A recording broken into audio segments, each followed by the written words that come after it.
साथियों, गुप्त नवरात्र अपने आप में बहुत ही अद्भुत समय, महत्वपूर्ण समय, इसके अलावा सिद्धि और साधनाओं को प्राप्त करने का बड़ा ही सुंदर सा संयोग होता है इन गुप्त नवरात्रों में। नमस्कार प्रिय साथियों, मैं हूं आपके साथ सत्य विष्णु अवस्थी और आप देख रहे हैं सरल उपाय सहज समाधान। चलिए साथियों, वीडियो को प्रारंभ करते हैं।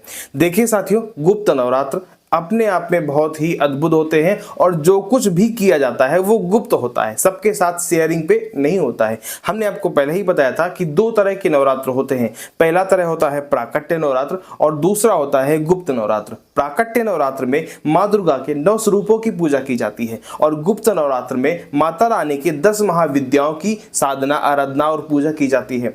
आपको समझना होगा कि गुप्त नवरात्र में प्रमुख रूप से 2 तरह की साधनाएं होती हैं, एक गुप्त साधना और एक संपुटिक देवी पाठ होता है। ठीक, तो गुप्त साधना के विषय में समझ लेते हैं। तो देखिए साथियों, जो गुप्त साधना होती है, जैसा कि नाम से ही पता लग रहा है कि ऐसी साधना जो गुप्त रूप से की जाती है। इसमें सिर्फ साधक को और साध्य को पता होता है। साधक यानी कि आप जो साधना कर रहे हैं और साध्य यानी कि जिसकी आप आराधना कर रहे हैं, सिर्फ 2 लोगों को ये चीज पता होती है। साधना निश्चित रूप से गुप्त रूप से ही की जाती है। अब ये साधना कोई भी हो सकती है, मंत्र सिद्धि की साधना हो सकती है, तंत्र सिद्धि की साधना हो सकती है या फिर यंत्र सिद्धि की साधना हो सकती है। साधना कोई भी हो सकती है, आपको साधना करना है लेकिन गुप्त रूप से। अब आइए शुभ समय की बात करते हैं। तो देखिए साथियों, जो गुप्त साधनाएं होती हैं वो निशीथ काल में की जाती हैं, यानी कि रात्रि में लगभग 11 बजे से 1 बजे के बीच का जो समय होता है वो निशीथ काल का होता है, अर्धरात्रि का समय होता है। तो जो भी गुप्त साधनाएं की जाती हैं वो इसी निशीथ काल में ही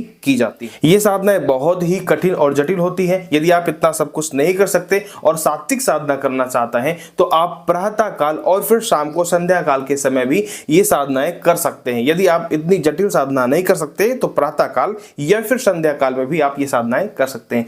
अब आइए समझ लेते हैं देवी पाठ के विषय में। देखिए साथियों, यदि आप चाहें तो इन गुप्त नवरात्रों में दुर्गा सप्तशती का पाठ कर सकते हैं। यदि आप ये नहीं कर सकते, इतना आपके पास समय नहीं है, तो आप देवी कवच या फिर सिद्ध कुंजिका स्तोत्र का पाठ भी कर सकते हैं। देवी कवच जो होता है वो आपकी आत्मरक्षा के लिए होता है और सिद्ध कुंजिका स्तोत्र जो होता है वो सर्व कार्य की सिद्धि के लिए होता है। तो इन 2 में से कोई एक पाठ आप कर सकते हैं। यदि कर पाए तो दोनों करें, ना कर पाए तो सिर्फ एक पाठ करें। बताया गया, न कवचम न गला स्त्रोतम कीलकम न रहस्यकम न सूक्तिम न सिद्ध्यानम च न न्यासो न च वर्चनम कुंचिका पाठ मात्रेण। सिद्ध कुंचिका स्तोत्र पाठ मात्र से ही आपकी सभी मनोकामनाएं सिद्ध हो जाती हैं, इसलिए आपको सिद्ध कुंचिका स्तोत्र का पाठ निश्चित रूप से करना चाहिए। अब आइए समझ लेते हैं कि ये सब कुछ नहीं कर सकते तो फिर संक्षिप्त रूप से कैसे हम आराधना कर सकते हैं, क्योंकि समय तो अब अपने आप में अद्भुत है ही, तो कुछ ऐसा तो करना ही चाहिए जिससे हमें कृपा प्राप्त हो। देखिए साथियों, सबसे पहला काम तो ये है कि आपको घट स्थापना करनी चाहिए। यदि आप घट स्थापना नहीं कर सकते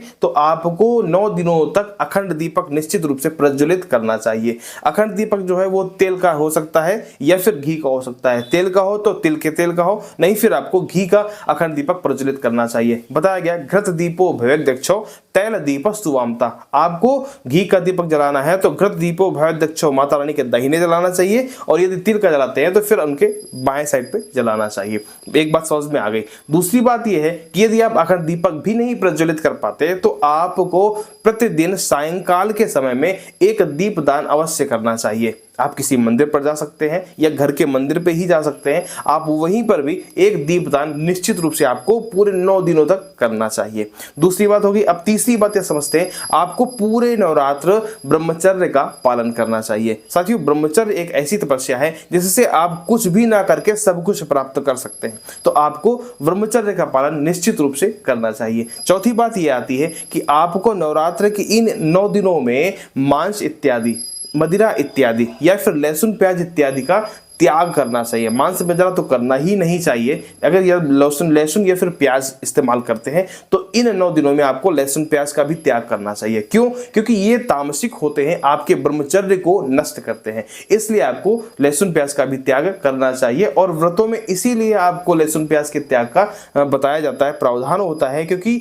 व्रत कोई भी हो, अनुष्ठान कोई भी हो, साधना कोई भी हो, ब्रह्मचर्य की उसमें बहुत ही जरूरत होती है, आवश्यकता होती है। ब्रह्मचर्य से साधना जो होती है वो अडिग हो जाती है, बिल्कुल निश्चित होती है, ठोस होती है। इसलिए लहसुन प्याज का त्याग हर एक व्रत में बताया जाता है। 5वीं बात ये आई कि आपको बेड या फिर किसी बिस्तर पर नहीं लेटना है, आपको सिर्फ भूमि में शयन करना है। यदि भूमि शयन नहीं हो पाता है तो आप किसी लकड़ी के तख्त इत्यादि में भी शयन कर सकते हैं, लेकिन आपको बेड इत्यादि में शयन नहीं करना चाहिए। देखिए ये तपस्या है, कितना अधिक आप कर सकते हैं ये आप पे डिपेंड करता है। जितना अधिक कर पाएंगे उतना ही अधिक फल प्राप्त कर पाएंगे। निश्चित रूप से आप ये समझिए कि गुप्त नवरात्र हैं, जो भी आप करेंगे गुप्त रूप से करेंगे, किसी से बताते नहीं फिरेंगे कि हमने गुप्त नवरात्र में ये किया, हमने ये किया, आपने क्या किया, ये सारा कुछ नहीं। जो भी करना है गुप्त रूप से करना है और अपने आप को समझ के करना है, सिर्फ अपने आप में ही करना है कि आपको ही सिर्फ पता हो, इसके अलावा किसी और को पता नहीं होना चाहिए। तो आज की इस वीडियो में हमने ये सारी महत्वपूर्ण जानकारियां साझा की। उम्मीद करते हैं आपको निश्चित रूप से समझ में आया होगा। मिलते हैं अगले वीडियो में, तब तक के लिए नमस्कार।